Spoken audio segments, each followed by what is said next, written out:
Well, hey there, my friends. You know, I've been wanting to get started on these walk and talks through the woods, but every time I do, I get interrupted, I run into somebody, and I suppose that's the normal part, but I've been trying to do these videos down by the waterfall, and it's either too loud or there's people in the way. So I found this trail finally, and I think this is going to be my daily excursion on my way home or to work or wherever I'm going. And this is down in the Lewis River, I guess the East Fork, Upper Lewis River, and it's really a beautiful area. Most of the people congregate over by the falls. I was just over there and there was like, you know, probably a dozen people or more all watching the waterfall to see the salmon, because the salmon are doing some pretty interesting acrobatics trying to get up this waterfall. And as soon as I got there, I had my, you know, my old dedicated Lumix mirrorless camera.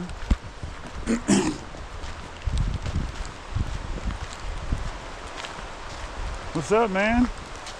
Any luck? Not yet. Not yet, huh? What are the regulations out here? Selective gear rules, but the barbed hooks are allowed. Oh, okay. Fly fishing really quickly. Yeah, where do the seasons start? You know? I don't know the exact start and but it started up, I think, early October. Okay. Maybe that's fair. All right. Yeah. Good luck, man.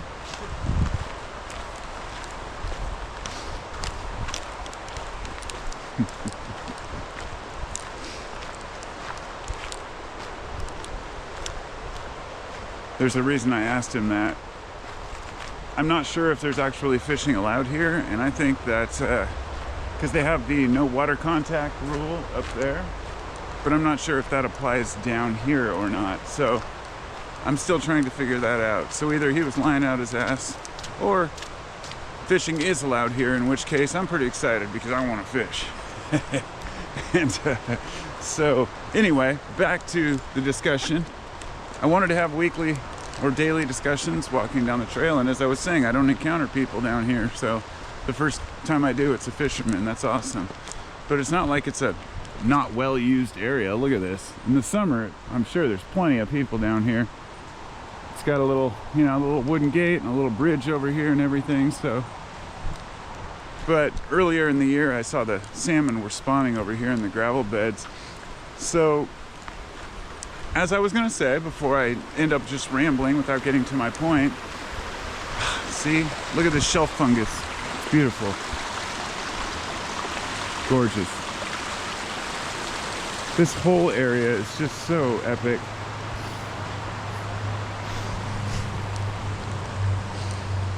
Man, it's beautiful. So, anyway, squirrel, look, squirrel. I tried to make this video a little earlier, and I was talking about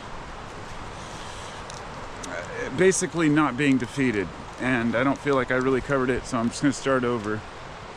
How to not be defeated in life. Well, I didn't feel it's a difficult topic, but there's mushrooms everywhere. I am just so distracted. Look at these. Oh, these are big fatties right here. Oh my goodness. And some more different kinds. I just love this time of year. But I guess I could put it pretty simply in a few minutes. When I talk about being defeated, it means don't defeat yourself, of course, because often people will think, well, you know, how to not be defeated might make you think of playing a game or competing with somebody else. For a lot of people, you know, that's important. For me, competition is kind of meh. Like, I don't really care. I enjoy a good competitive game, and everybody likes to win or be better at something, but that's not the kind of defeated I'm talking about. It's the kind of societal defeated that it seems like everybody's feeling right now. And you know, I don't want to pin it on one thing or another, doomerism or politics or greed or, you know, the economy. It's all these things combined. but also with the lack of a 7 generations mentality. What do I mean by that? Some Native American cultures and probably many others, they would look forward 7 generations. Any decision that was made for the tribe, they would look forward 7 generations to see how this would affect them. Sure, you can harvest all the corn and not take care of the land, not replant bumper, like not bumper crops, but hey, I'm not a farmer.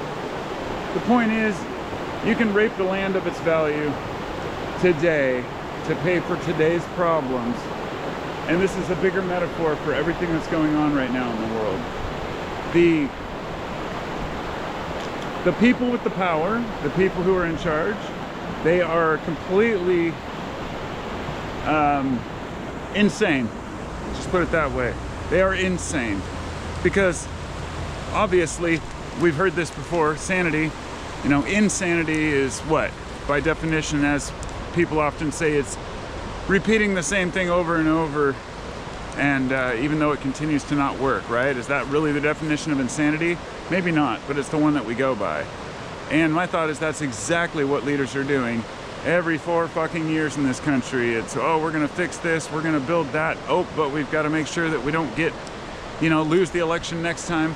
Meanwhile, the people, those of us living out here on the land, doing our thing, I mean, trying to be human beings in this world,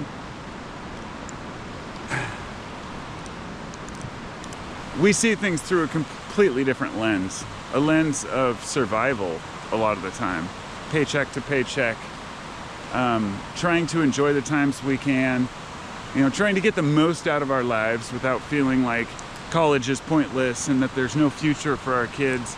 And we're told, keep a positive attitude. And, if you really want to, solve your problems, stop buying avocado toast. That whole thing, the reason why that whole avocado toast thing was so funny is because it just shows how out of touch these fucking people really are for the people's needs, the politicians and those who, look, if you were born into wealth, you have no idea what I'm talking about. If you were born with a silver spoon in your mouth, don't even try to pretend to understand the average plight of the average person. And I don't mean that harsh. Maybe some of you were born to money, and maybe you've also done good things with that money. And it's not about the money itself. It's about the lack of awareness, just like me. Seeing the garbage man roll through the, roll through and pick up the dumpster here a minute ago. I was like, you could think, oh, that's not a hard job. He just picks up garbage. Guess what? There's training involved. There's more that you don't understand. There's more involved in the job than something you can just jump in and do right away, right? So there's some nuance. There's some unknowns. So it's the Dunning-Kruger effect to think that we know how easy it would be to have any job. The same way it's, the dubious rich man who thinks that he understands the poor man's plight. Why am I saying this? Because to me, as not a poor man, but a man who's always lived kind of check to check. I mean, I know I could have everything stripped out from under me tomorrow if something happened. I'm okay with that. I'm okay with that because I cannot be defeated. You were wondering if I was going to get back to defeat, weren't you? I cannot be defeated, and I will not be defeated by my own thoughts or by anybody else's ideas or circumstances. I've said this before, I'll throw it out again.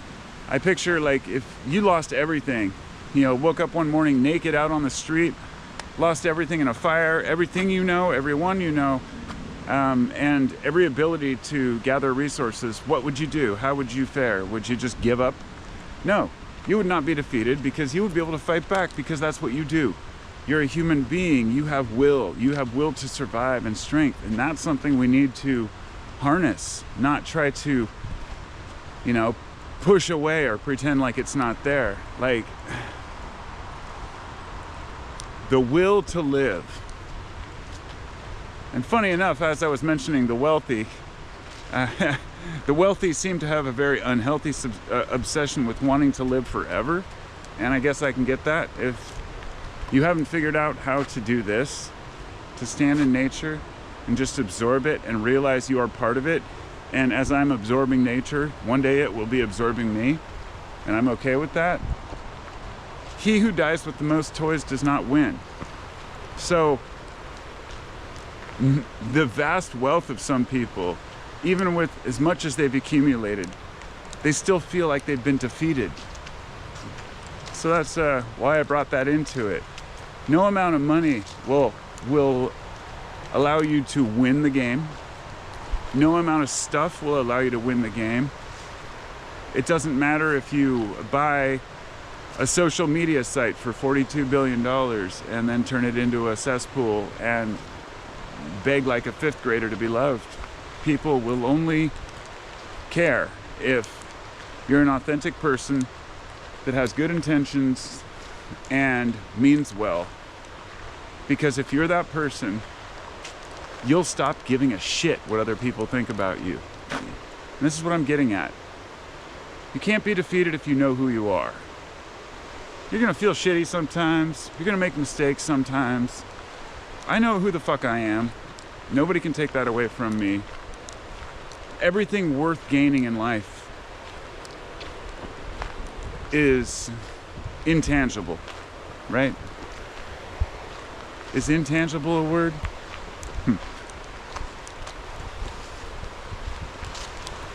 All the best things.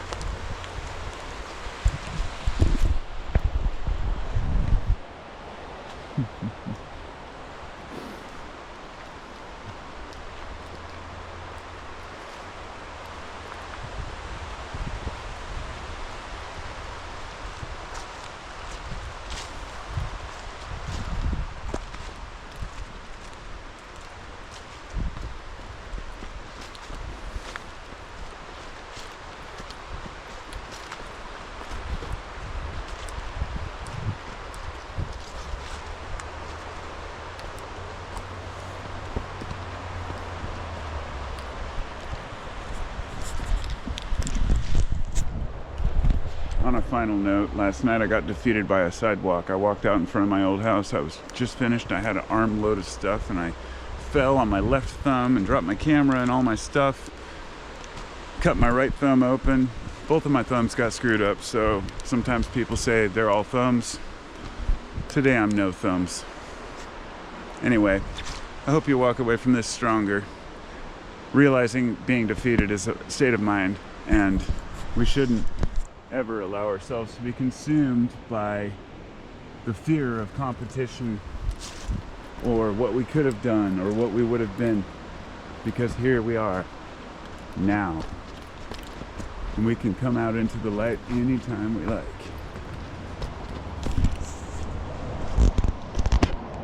Peace.